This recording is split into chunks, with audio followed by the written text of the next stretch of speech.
হাজার হাজার মানুষ তার বিচারের জন্য হাজির হয়ে গেছে। এরপর দেখলাম পুলিশ, র্যাব, সেনাবাহিনীর লোক একদম ঘিরে ফেলেছে, তল্লাশি চালালো। আসলে ধরা পড়েনি, একটা গুজব উঠেছিল। মানুষ এত ক্ষোভ যে শোনার সঙ্গে সে গোটা বাড়ি ঘেরাও। তল্লাশি করা হলো, তাকে পাওয়া যায় নাই। তবে হারুন, তুমি এমন একজন ব্যক্তি, আহারে রফিকুল ইসলাম মাদানী একটা ছোট্ট মানুষ, একজন আলেম, তার সহিত তুমি এমন খারাপ আচরণ করলা যে কারাগারের মধ্যে রাত 12টার সময় ডিবি কার্যালয়ে তোমার লোক দিয়ে নিয়ে যায়, পরনের সমস্ত পোশাক খুলে উলঙ্গ করলাম। একদম তাকে উলঙ্গ করে ডান হাতে সিগারেট দেওয়া হলো, বাম পাশে একজন উলঙ্গ নারীকে বসিয়ে দিয়ে ছবি তুলে বলল, রফিকুল, এই সারা বাংলাদেশে তোমার ছবিটা ভাইরাল করে দেওয়া হবে। সেই দিন রফিকুল ইসলাম মাদানী তিনি বলতেছেন, আমার তো কিছুই করার ছিল না, আমি মজলুম। আল্লাহর কাছে দোয়া করছে, আল্লাহ, আমি তখন ওদেরকে প্রশ্ন করেছিলাম, আপনারা যে আমাকে এই কাজ করতেছেন, ডিবি হারুন স্যার কি জানে? বলো, ওর নির্দেশেই তো করতেছি। আমি তখন বদ্ধ করেছি, আমি বলছি, আল্লাহ, আমাকে উলঙ্গ করলো, তুমি ডিবি হারুনকে জনগণের সম্মুখে তাকে ওপেন করে দাও, তাকে উলঙ্গ করে দাও। সেই দিন মজলুমের দোয়া আল্লাহ ফেরত দেন নাই। আজকে দেখতে পাচ্ছেন ডিবি হারুনকে মানুষ ল্যাংটা করে ছেড়েছে। আজকে নেটের মধ্যে তার ভাইরাল ভিডিও, উলঙ্গ ভিডিও প্রচার হচ্ছে। কথা বলে ঠিক কিনা? এই ডিবি হারুন, তুমি আলেমদের সহিত খারাপ আচরণ করেছ, কোথায় পালাবা? সাইদি সাহেব বলেছিল, ইঁদুরের গর্ত খুঁজে পাবা না, যেখানেই যাবে সেখান থেকেই তোমাকে ধরে আনা হবে। আমি ওয়েলকাম জানাই, আমি বর্তমান সরকার প্রধান উপদেষ্টা ডাক্তার ইউনূসকে ওয়েলকাম জানাই তার বিচার বিভাগের সুন্দর ফাইসালা দেওয়ার জন্য। জোরে বলে আলহামদুলিল্লাহ। আমার কষ্ট লাগে, কালামানিক 116 জন আলেমের নামে একটা তালিকা করেছিল, বলল এরা বক্তব্য দিতে পারবেন, ওয়াজ করতে পারবে না। আজকে ডক্টর ইউনূস বলছেন, তাফসির মাহফিল করতে গেলে কোনো অনুমতি লাগবে না, আপনারা করতে পারবেন। সুবহানাল্লাহ বলবেন না? আমরা পরিবেশ পেয়েছি, গোটা বাংলাদেশে তাফসির মাহফিল হবে, আলেমরা হক কথাগুলো বলবে। সারা পৃথিবীর রাজত্ব একমাত্র সেই রব, সে আল্লাহ পাকের হাতে। ওয়াহু আলা কুল্লি শাইইন কদির, তিনি হচ্ছেন সর্বদিক দিয়ে তিনি ক্ষমতাশীল। তার চাইতে আল্লাহর আকাশে নিচে জামিনের উপর শক্তিধর ক্ষমতাশীল ব্যক্তি আর পৃথিবীতে কেউ নাই। তিনি হচ্ছেন সারা পৃথিবীর মালিক, সবচাইতে বড় তিনি। কুল কায়নাত, পৃথিবীর যা কিছু আছে সমস্ত রাজ্যের অধিপতি তিনি। তিনি বলছেন, আল্লাযী খালাকাল মাউতা ওয়াল হায়াত, যিনি হায়াত এবং মৌতকে সৃষ্টি করেছেন, যিনি হায়াতকেও সৃষ্টি করেছেন, মৌতকে সৃষ্টি করেছেন, লিয়াবলুয়াকুম আইয়ুকুম, তিনি এজন্য সৃষ্টি করেছেন, একটু পরীক্ষা করতে চাচ্ছেন তার বান্দা এবং বান্দীদেরকে। আহসানু আমালা, সে কতটুকু ভালো আমল করেছে। এখন আল্লাহ পাক যে হায়াত এবং মৌতকে সৃষ্টি করেছে, নির্দিষ্ট একটি সময় পরেই মানুষকে দুনিয়া মুক্তি বিদায় নিতে হবে। আমরা যে আমল করেছি, এই আমলটা কে কত বেশি করেছে এটা আল্লাহ বলেন নাই। আপনি অনেক আমল করেছেন, অথচ সেই আমলের মধ্যে শিরকি যুক্ত আছে, এই আমল আল্লাহর দরবারে মঞ্জুর হবে না। আবার আমল করেছেন অল্প, সেটা শিরকি মুক্ত লিল্লাহি, একমাত্র আল্লাহর সন্তুষ্টির জন্য, যদিও অল্প হয়, এটাই নাজাতের জন্যই যথেষ্ট হয়ে যাবে। সুবহান। এজন্য আমলটা খুব যে বেশি করতে না, আল্লাহ পাক বলছেন যে লিয়াবলুয়াকুম আইয়ুকুম আহসানু আমালা, আমি পরীক্ষা করতে চাই সে কতটুকু ভালো আমল করেছে। এখন এখানে আমরা বুঝতে পারলাম আল্লাহ মৃত্যুকে সৃষ্টি করেছেন, মৃত্যু ঘটার নির্দিষ্ট সময়ে মানুষ দুনিয়ার মুক্তি বিদায় নেবেন, নির্দিষ্ট সময়ে দুনিয়ার মুক্তি বিদায় নেবেন। এই সূরাতুল মুলকের মধ্যে, তাফসীরের মধ্যে একটি কথা উল্লেখ করেছেন রাসূল পাক সাল্লাল্লাহু আলাইহি সাল্লাম, যেটা আশাকির গ্রন্থের মধ্যে, তারিক ইবনে আশাকির গ্রন্থের মধ্যে হযরত আনাস ইবনে মালিক রাদিয়াল্লাহু তাআলা আনহু এই হাদিসটি বর্ণনা করেছেন।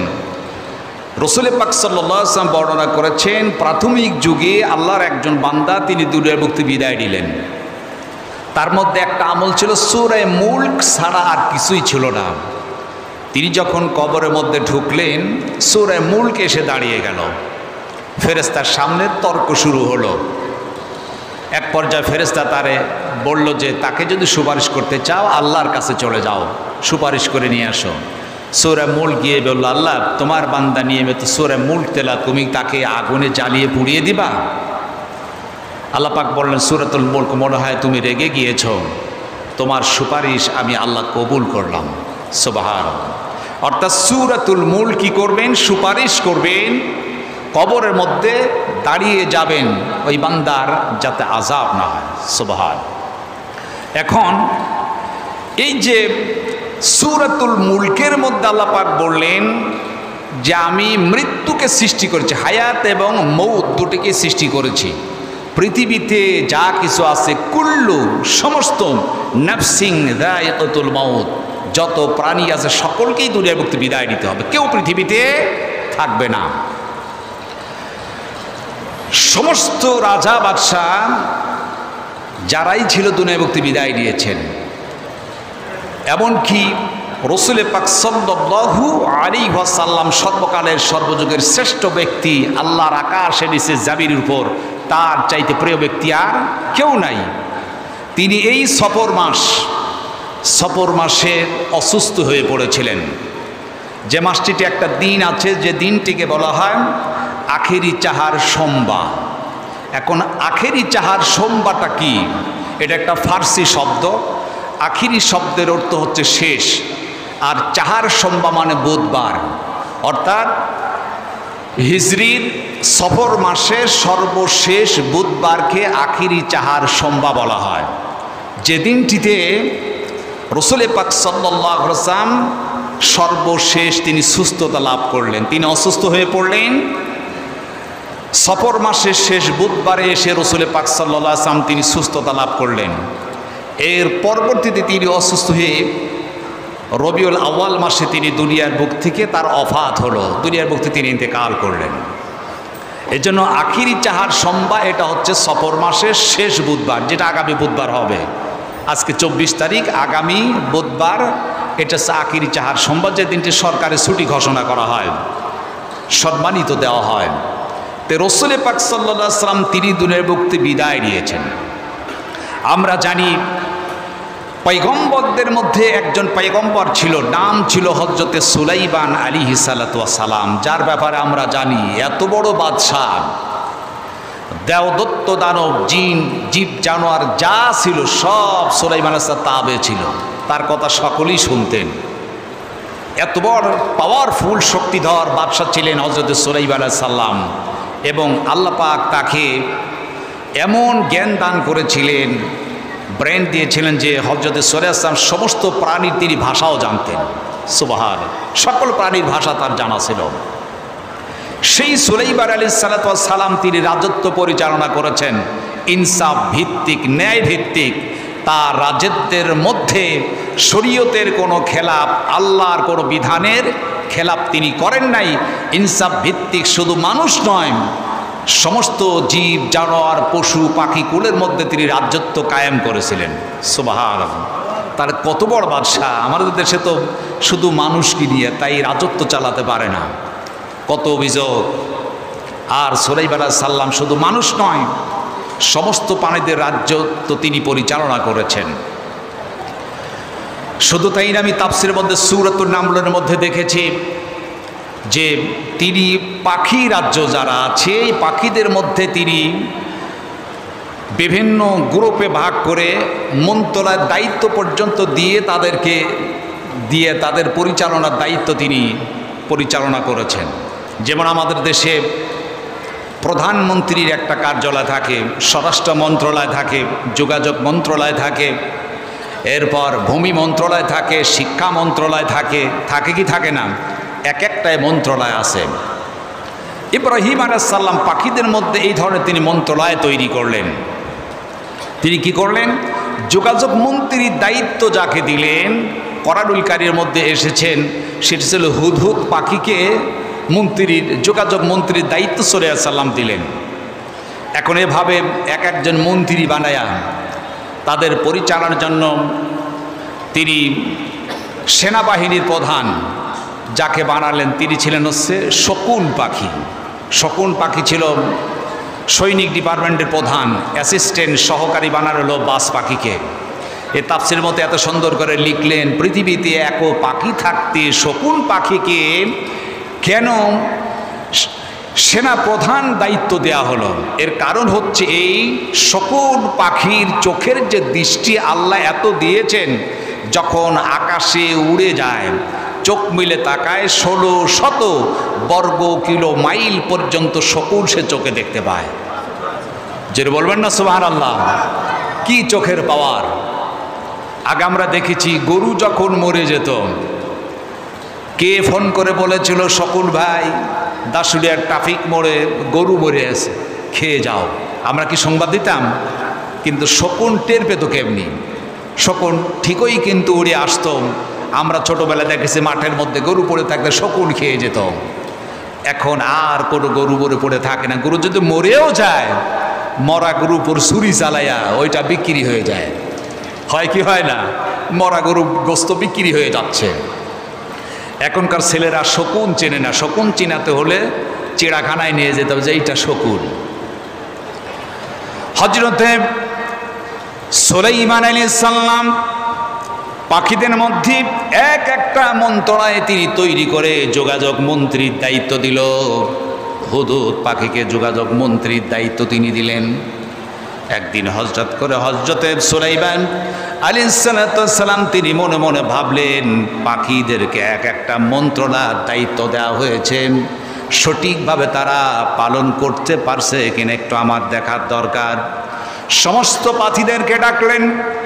আল্লাহ রাব্বুল আলামিন বলেন, ওয়াতাফাক্কাদাত الطير فقال ما لي لا أرى الهدهد أم كان من الغائبين।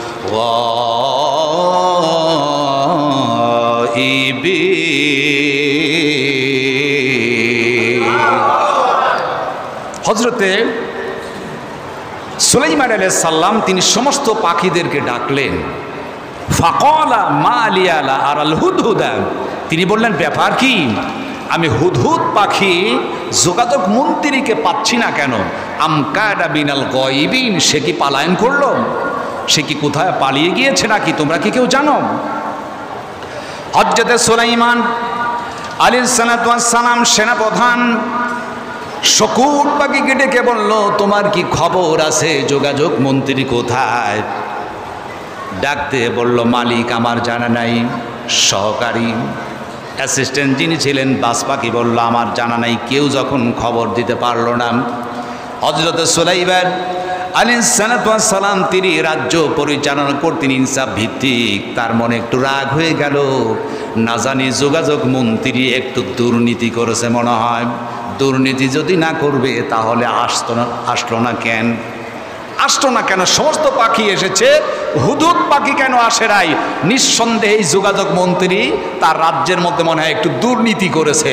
দুর্নীতি যদি না করতো তাহলে আসতো। আমি তাকে গ্রেপ্তার পরোয়ানা জারি করলাম। সে যদি দুর্নীতি করে তার শাস্তি দেব আমি। দেখেন সুলাইমান আলাইহিস সালাম ইনসাফ ভিত্তিক রাজত্ব পরিচালনা করে। তার বাবার নাম ছিল দাউদ আলাইহিস সালাম। তিনি ইনসাফ ভিত্তিক রাজত্ব পরিচালনা করেছেন।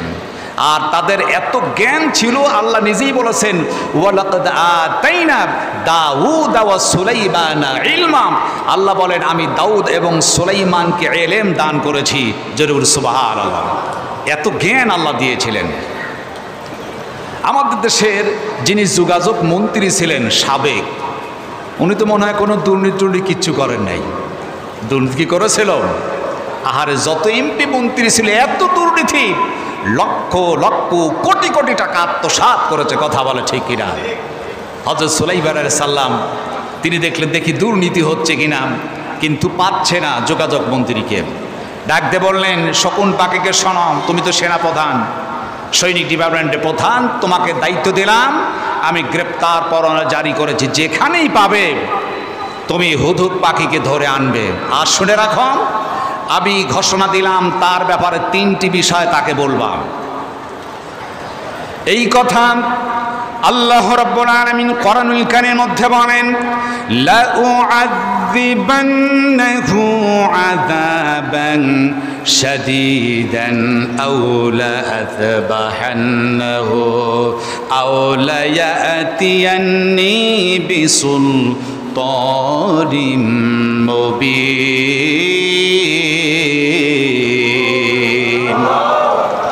শোনো সেনাপ্রধান, আমি গ্রেপ্তার পরোয়ানা জারি করে দিলাম যোগাযোগ মন্ত্রী হুদুদ পাখিকে ধরার জন্য। শর্ত আছে তিনটি। এক নাম্বার, লা উআযিবান্নাহু আযাবান শাদীদা, তুমি গিয়ে বলবে যে মালিক বলেছে তোমাকে কঠিন আকারে আযাব দেওয়া হবে, শাস্তি দেওয়া হবে।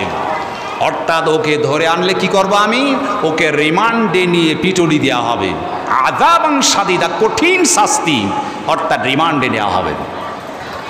আজ আমরা দেখতে পাচ্ছি বিগত সরকারের যত মন্ত্রীগুলা ধরা পড়েছে 5 দিন 10 দিন করে রিমান্ড মঞ্জুর হয়েছে।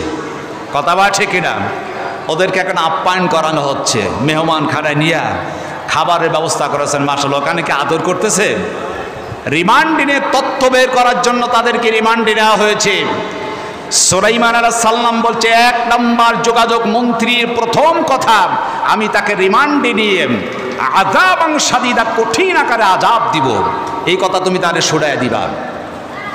2 নম্বরে তারে শোনাবে, আউলা আযবাহান্নাহু, অথবা আমি তাকে হত্যা করব, জব করব, ফাঁসির কাস্টে ঝুলাইয়া তারে হত্যা করব। আমি কি করব? তারে ফাঁসি দেব প্রয়োজন হলে।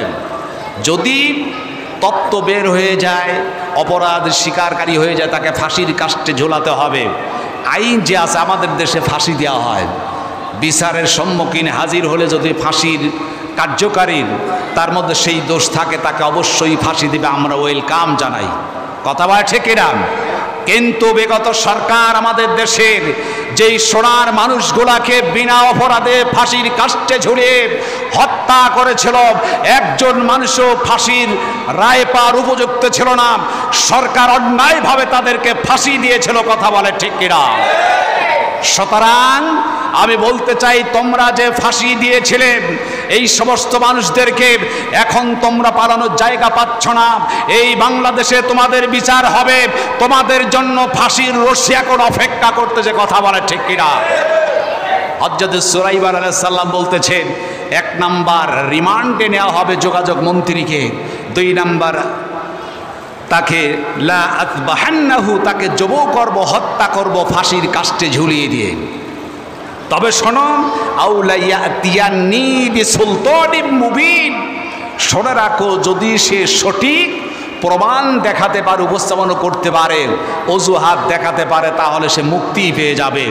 তাকে ধরে আনবে, সেখানে আমি তাকে যাচাই বাছাই করে সে কোথায় গিয়েছিল সঠিক প্রমাণ যদি দেখাতে পারে, তাহলে বেঁচে যাবে। আজকে যারা আমাদের এই দেশ ছেড়ে পালায়ন করেছে যেই মানুষগুলো, আমি তোমাদেরকে ওয়েলকাম জানার, পালানোর দরকার নাই, বাংলাদেশ অপেক্ষা করো। তোমরা তো বড় বড় কথা বলেছিলে, দুর্নীতি টুর্নীতি কিছুই করো নাই, পালাও কেন? তোমাদেরকে গ্রেপ্তার করছে, সমস্যা নাই, নির্দোষ যদি হয়ে যাও মুক্তি পেয়ে যাবে। আর যদি দোষী সাব্যস্ত হয়ে যাও, তাহলে বাংলার জমিনে তোমাদের জন্য বিচার ফাইসালা আছে কি নাই? আছে কি নাই? তাহলে পালাই কেন? আমার দুঃখ লাগে। তোমরা এতই ভালো, পালানোর দরকার নাই। আজকে তোমরা পালায়ন করতেছো চোরের মতো।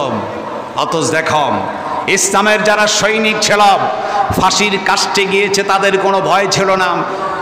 সামনে এসে বুঝতেছে আমার এখন ফাঁসি হবে। এরপর তার পরিবারকে ডেকে বলেছিল, আমি ফাঁসির কাস্টে যাইব, সেখানে আমি লুঙ্গি পরে যাইব না পায়জামা পরে, কোন সাজে সুসজ্জিত হয়ে যাইব? তার মানে নিজের ফাঁসির রশিতে জাড্য নিজেকে সুসজ্জিত করে আনন্দ চিত্তে ফাঁসির কাস্টে তারা গিয়েছে। চোখ দিয়ে এক ফোঁটা পানি পড়ে নাই, কারণ ছিল তারা ইসলামের সৈনিক। তারা এই শহীদ হওয়াকে নিজেকে ওয়েলকাম জানিয়েছিল। আর তোমাদের বিচার শুরুই হয় নাই, শুধুমাত্র তোমাদের প্রধানমন্ত্রী দেশ থেকে পালালো, সঙ্গে সঙ্গে তোমরাও পালাইতে শুরু করেছ। এতে বোঝা যায় তোমরা দোষী। কথা বলে ঠিক কিনা? হযরত সুলাইমান আলাইহিস সালাম বললেন, যদি নির্দোষী হয় তাহলে কি হবে? নির্দোষী খালাস হয়ে যাবে। এখন হুদহুদ পাখি আকাশে উড়াল দিল, তার দৃষ্টিতে ধরা পড়ে গেল যোগাযোগ মন্ত্রী। সঙ্গে সঙ্গে হুদহুদ পাখি কি ডাক দিয়ে বলতেন, সেনাপ্রধান ও যোগাযোগ মন্ত্রী হুদুদ পাখি, মালিক সুলাইমান পয়গম্বর গ্রেপ্তার পরোয়ানা জারি করেছেন, তোমাকে গ্রেপ্তার করলাম। হুদুদ পাখি বলল, কেন, আমার কি অপরাধ হয়ে গেছে? ডাক দিয়ে বললেন, মালিক সকলকে ডেকেছে, সমস্ত পাখিগুলো উপস্থিত, তুমি ছিলে না। মালিকের সন্দেহ, না জানি তুমি কি দুর্নীতি করলে নাকি তোমার বিচার হবে। তবে শোনো, মালিক বলেছে, এক নাম্বার তোমারে আযাব, লাউ আযিবান্নাহু আযাবান শাদীদা, কঠিন আকারে তোমারে আযাব দিবে, তোমাকে মারধর করা হবে, রিমান্ডে নেওয়া হবে। আউলা আযবাহান্নাকুম, অথবা 2 নাম্বার তোমার বিচার হবে, তোমারে হত্যা করা হবে, ফাঁসির কাস্টে ঝুলানো হবে। তবে মালিক একটা আশ্বস্ত করেছেন, আউলা ইয়াতিয়ান্নি বিসুলতানিন মুবিন, সঠিক প্রমাণ যদি দেখাতে পারো তাহলে তুমি মুক্তি পেয়ে যাবে, ফাঁসির কাস্টে যেতে হবে না, তোমাকে আযাবও দেয়া হবে না, তুমি বেঁচে যাবে।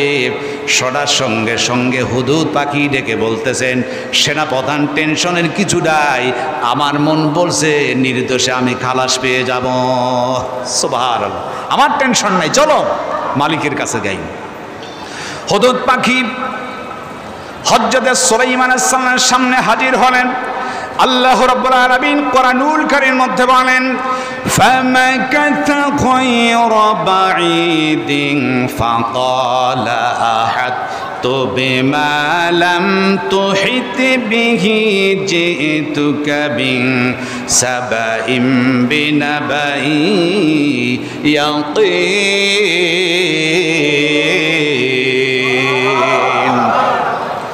আল্লাহ রাব্বুল আলামিন বলেন, ফামাকাথা গায়রা বাঈদিন, হুদুদ পাখি হযরত সুলাইমান আলাইহিস সালামের নিকটে হাজির হয়ে গেল। ফাকালা, আর বলে ফেলল, আহাততু বিমা লাম তুহিত বিহি ওয়া জিতুকা মিন সাবাইম বিনাবাই ইয়াকিন। ও মালিক, যেই ব্যাপারে আপনার কোনো জানা নাই, কোনো জ্ঞান নাই, ওই ব্যাপারে আমি জেনে এসেছি। আমি সাবা নগরীর একটা সংবাদ আপনার কাছে এনেছি। জোরে বল সুবহানাল্লাহ। এমন একটি সংবাদ, সাবা নগরীতে গিয়েছিলাম মালিক, আমার সহজাতে আর একটা হুদুদ পাখির সহিত দেখা হলো, আমাকে সে ইনভাইট করলেন, তার দেশে চলে গেলাম। ওই দেশের নাম সাবা নগরী। আমি সাবা নগরী থেকে একটা নতুন সংবাদ আনলাম। সুলাইমান বললেন, কিসের সংবাদ? হুদুদ পাখি ডেকে বললেন, ইন্নী ওয়াজাদতু মুরআতু তামলিকুহুম ওয়া উতিয়াতু মিন কুল্লি শাইইন ওয়া লাহা আরশুন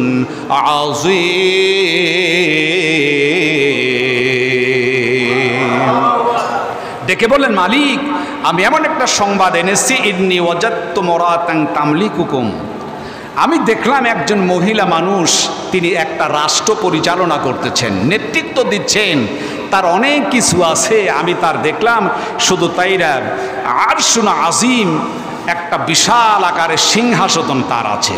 এই সিংহাসনের উপর বসে তিনি নেতৃত্ব দিচ্ছেন, তার সৈন্য সামন্ত অস্ত্র শস্ত্র সব আছে। তার নাম হচ্ছে রানী বিলকিস। আমি একজন মহিলাকে দেখতে পেয়েছি, তিনি রাজ্য পরিচালনা করতেছেন। জোরে বলো আল্লাহু আকবার। এমন সময় সুলাইমান আলাইহিস সালাম মনে মনে ভাবলেন, যোগাযোগ মন্ত্রী মনে হয় দুর্নীতি করেছে, যার কারণে তিনি সাজানো একটা নাটক বানালো, বাঁচার জন্য মনে হয় এই ধরনের কথা বলতেছেন। এমন সময় সুলাইমান আলাইহিস সালাম ডেকে বলেন, ও যোগাযোগ মন্ত্রী, তুমি যেই মহিলার কথা বলছো, বিশাল আকারের সিংহাসন আছে, ওই দেশটির নাম হচ্ছে সাবা নগরী, নেতৃত্ব দেয়, মেহেরবানি করে বলো ওই মহিলা তিনি কোন সংস্কৃতি পালন করে, আমার রব, আমার আল্লাহ রব্বুল আলামিনের হুকুম পালন করে কিনা। কার হুকুম পালন করে?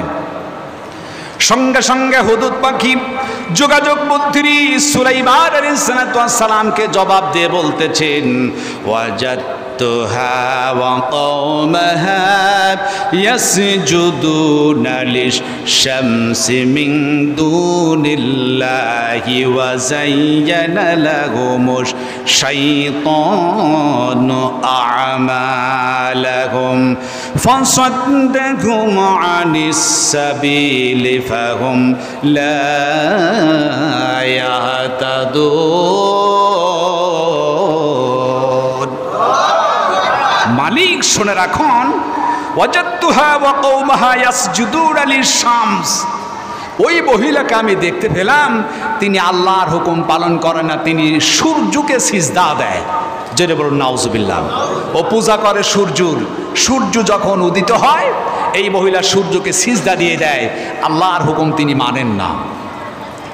হযরত সুলাইমান আলাইহিস সালাতু ওয়াস সালাম ভাবলেন হুদুদ পাখি তিনি পালন করেছে, আমি দেখতে চাইলাম রাষ্ট্র পরিচালনা তারা ঠিক মতো করে কিনা, সে পালায়ন করেছে, আমি তারে শাস্তি দিতে চাই।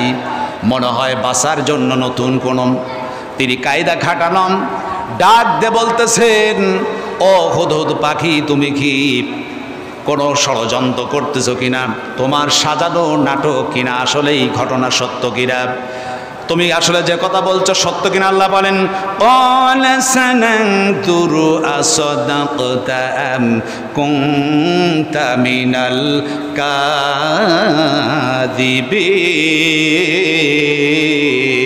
কাযিবিন। যোগাযোগ মন্ত্রী হুদহুদ, তুমি যেটা বলছো এটা সত্য না মিথ্যা আমি একটু যাচাই বাছাই করতে চাই। মনে হচ্ছে তোমার সাজানো নাটক, বাঁচার জন্য তুমি অভিনয় করতেছো। আমি তো তোমারে শাস্তি দিতে চেয়েছি, এক নাম্বার আযাবান শাদীদা, কঠিন শাস্তি দিব, রিমান্ডে নিয়ে পিটনি দেওয়া হবে। দুই নাম্বার আউলা আযবাহান্নাহু, তোমাকে হত্যা করা হবে, জবাই করা হবে, ফাঁসির কাস্টে ঝোলাতে চাই। আউলা ইয়াতিয়ানি বিসুলতানিন মুবিন, সঠিক প্রমাণ দেখালে বেঁচে যাবে। বলো দেখি। সঙ্গে সঙ্গে হুদহুদ পাখি ডেকে বলতেছে, মালিক আমার ব্যাপারে আপনি ফয়সালা নিতে চান, আপনি বিচার করেন, কোনো সমস্যা নাই। তবে মালিক শুনে রাখেন, আমি ন্যায় বিচারের আশাবাদী, আমার বিচার করবেন ইনসাফ ভিত্তিক। বিচার যদি ন্যায়সঙ্গত না হয়, তামাম বিচারকের বিচারক হচ্ছে আল্লাহ, আল্লাহর দরবারে কিন্তু আপনাকে জবাবদিহি করতে হবে।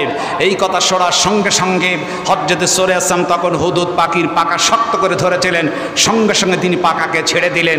জোরে বলো আল্লাহু আকবার। হুদহুদ পাখি বলতে, মালিক আপনি আমারে ছেড়ে দিলেন কেন? আপনি তো বিচার করতে চান, বিচার করেন।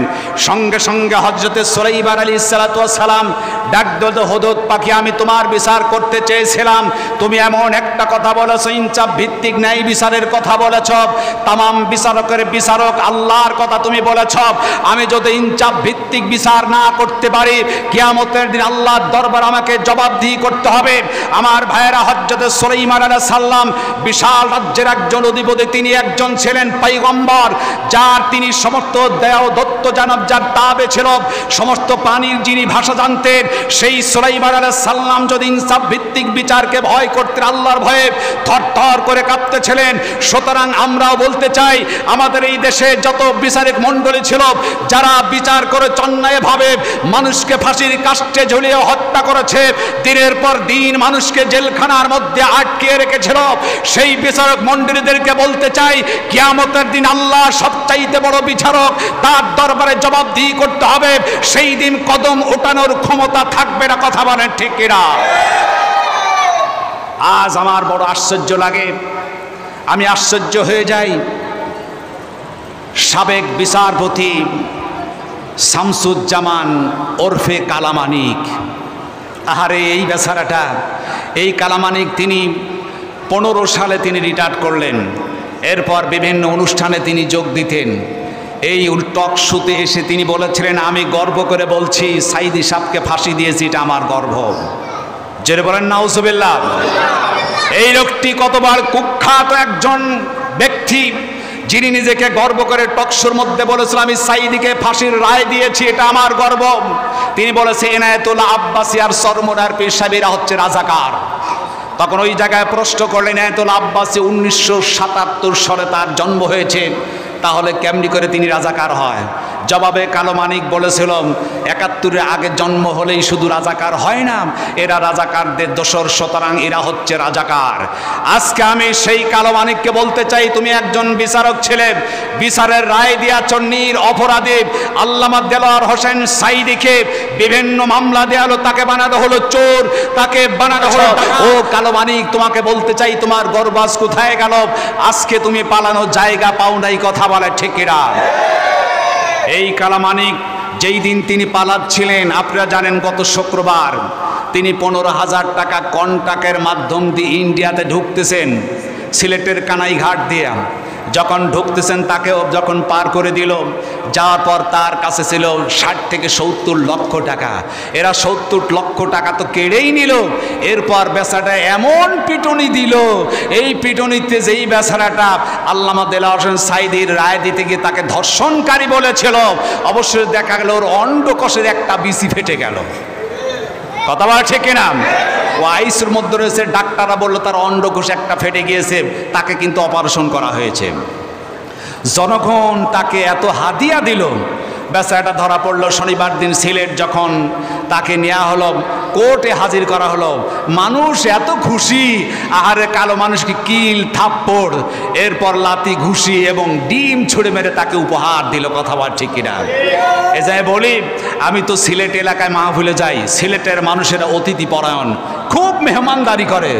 আমি নেটের মধ্যে দেখলাম কালো মানিককে এত অতিথি পরায়ণ করলো, মানুষেরা কিল থাপ্পড় আর ঘুষি দিল, মানুষ উপর দিয়ে বেচারাটাকে পিটুনি দিচ্ছে, মাথার হেলমেট পর্যন্ত খুলে পড়েছিল।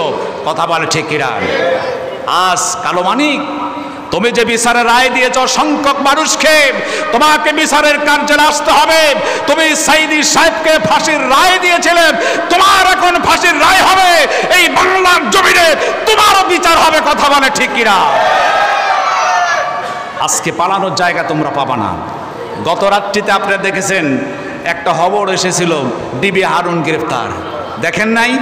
হাজার হাজার মানুষ তার বিচারের জন্য হাজির হয়ে গেছে।